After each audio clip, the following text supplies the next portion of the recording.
In late 2025, the state of free speech in the EU is characterized by a regulated speech model that increasingly contrasts with the American open marketplace model, creating friction between the US and EU. The EU maintains that free speech is a fundamental right, but a freedom that must be balanced against other rights like safety, privacy, and democratic integrity. This has led to a highly regulated environment that proponents call safe and critics call censorial. The regulatory landscape, the DSA and EMFA, two major pieces of legislation now define the boundaries of expression in the EU.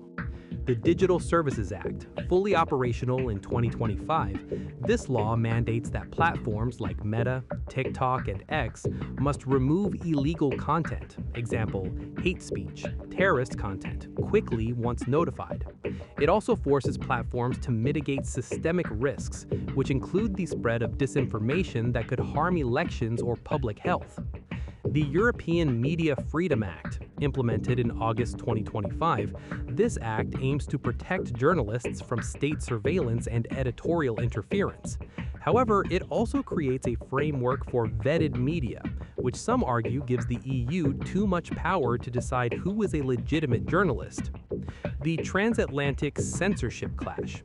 A significant development in late 2025 is the escalating diplomatic row between the EU and the United States regarding these laws. U.S. sanctions. In December 2025, the U.S. State Department imposed visa restrictions on 5 European officials and activists, including leaders of groups like Hate Aid and the Global Disinformation Index. The U.S. accused them of engaging in anti-free speech activities that target American platforms and citizens. The EU's response. European leaders, including President Emmanuel Macron, have defended the EU's regulatory sovereignty, arguing that Europe's rules are a democratic choice to protect citizens from online harms like deepfakes and hate speech.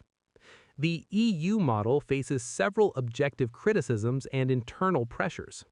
Because the DSA imposes massive fines, up to 6% of global revenue, critics argue platforms will over-moderate, deleting perfectly legal but controversial speech to avoid the risk of a fine.